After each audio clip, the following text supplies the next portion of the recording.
11월 10일 KBO 두산과 KT의 경기 데이터 분석 프리뷰 시작하겠습니다. 저 김상세의 조합픽을 무료로 직접 받고 싶으신 분은 영상 하단 고정 댓글에 오픈 링크로 문의 주시면 24시간 상담해드리겠습니다. 내일 두 팀의 선발 투수는요, 최원준 선수와 데스파이네 선수로 발표가 났습니다. 최원준 선수는요, 이번 시즌 18번의 선발 투수와 24번의 불펜 투수로 나왔습니다. 나와서 10승 2패, 방어율 3.8, 123이닝 동안 134개의 피안타, 94 삼진, 52 자책점을 기록하고 있습니다.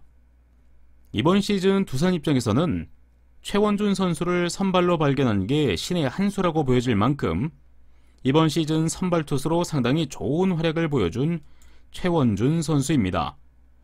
직전 준 플레이오프에서는 불펜으로 나와서 자신의 역할을 다 해주었던 최원준 선수인데요. 이번 시즌 최원준 선수의 피안타율 특징을 살펴보시면요, 좌우 타자 모두 2할 7푼대의 피안타율을 기록하고 있습니다. 피안타율 자체가 낮은 투수는 아니지만 적은 볼넷과 득점권 상황에서 낮은 피안타율 2할 2푼대를 기록하고 있는 모습이 이번 시즌 좋은 모습을 보여주고 있다고 생각이 되네요. 이번 시즌 KT 상대로는요, 2번의 선발 투수와 3번의 불펜으로 나왔습니다. 0승 0패, 방어율 6.89로 유독 KT에게 약한 모습을 보여준 최원준 선수인데요.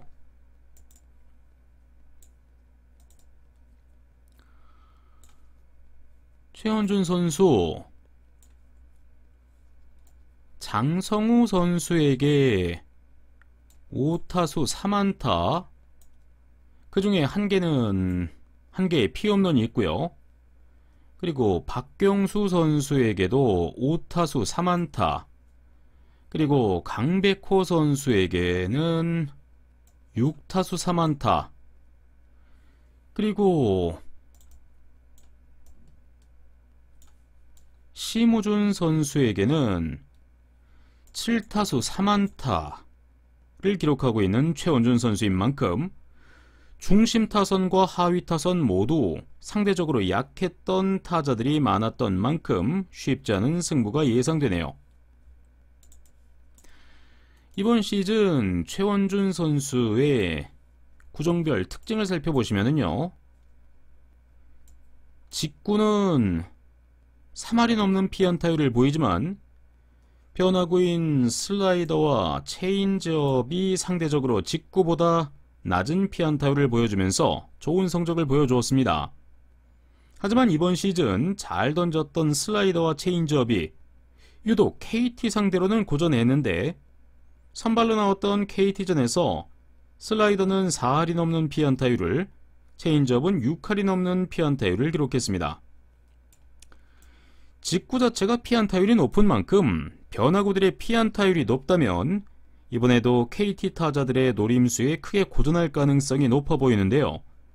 정규 시즌에는 KT에게 변화구가 먹히지 않았는데 과연 포스트 시즌에는 달라진 변화구를 보여줄지 최원준 선수의 내일 투구를 기대해 보겠습니다.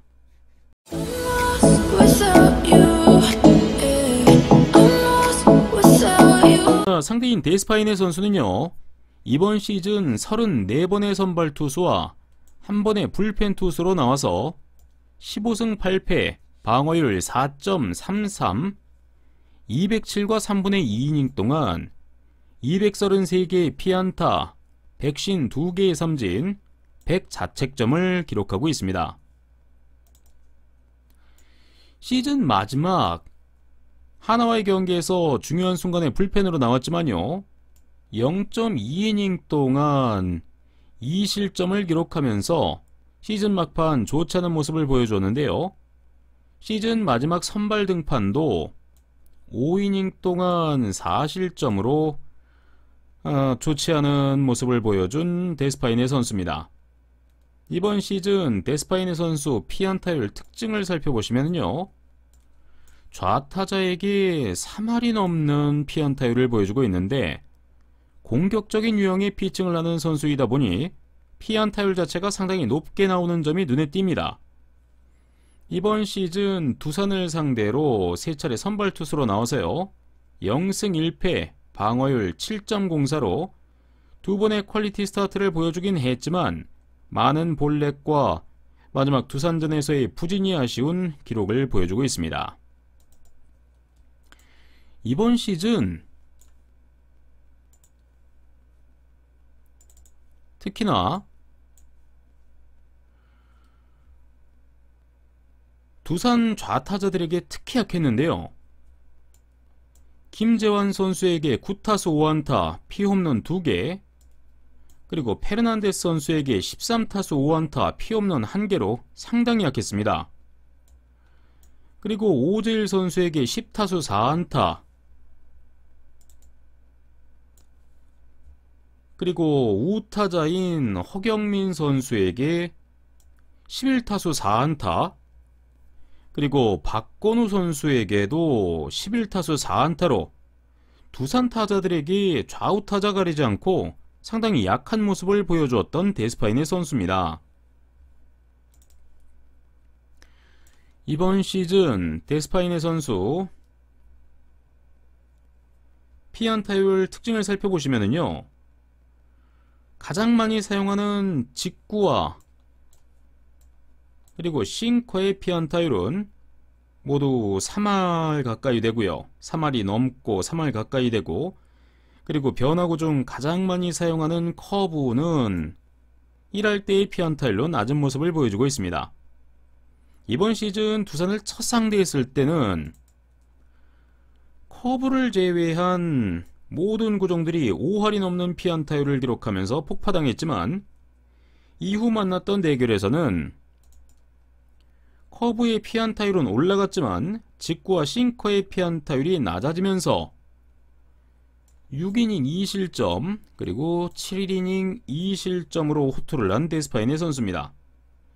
하지만 정규 시즌 너무나도 많은 이닝을 소화한 탓인지요, 시즌 막판 10월 달에 다소 기복을 보이는 모습이 많았던 만큼 내일 경기 두산에게 크게 무너진 기억이 있는, 좀 아픈 기억이 있는 두산의 타자들 상대로 쉽지 않은 승부가 예상되는 데스파이네 선수입니다. 1차전 경기 두 선발 투수 모두 상대에게 강했던 만큼 호투를 보여주었지만 뒷심에서 더 좋은 모습을 보인 두산이 3대2로 승리를 했습니다. 하지만 이날 선발 투수들에 비해서 2차전에 출전하는 두 선발 투수는요, 상대적으로 상대팀에게 약한 모습을 보여주고 있습니다.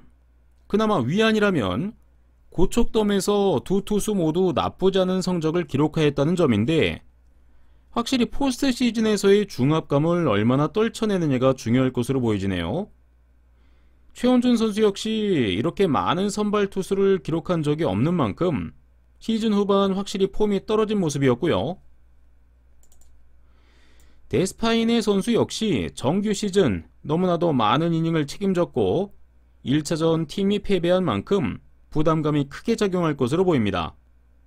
따라서 오늘 경기 후반 두 팀 모두 타격감이 살아났다는 점과 여전히 불안한 두 팀의 불펜을 생각하면 내일 경기는 확실히 타격전 양상의 경기로 흘러갈 가능성이 상당히 높다고 보여집니다.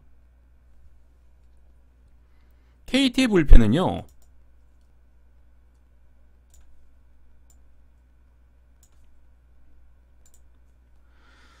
포스트 시즌 경험이 부족함에 따라서 흔들리는 모습을 너무 많이 보여주었고 1차전 패배에 따라 불펜진의 부담감은 경기를 거듭할수록 커질 것으로 보여집니다.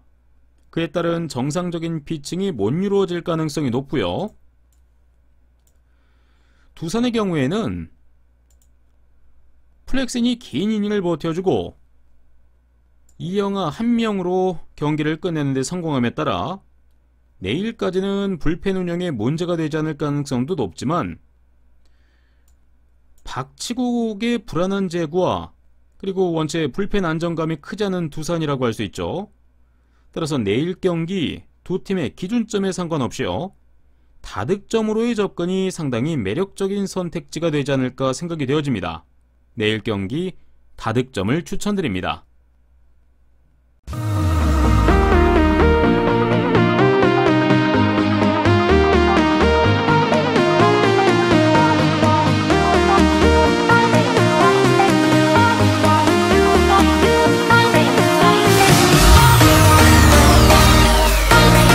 저 김상세도 시청하는 무료 스포츠 중계 사이트 링크는 고정 댓글로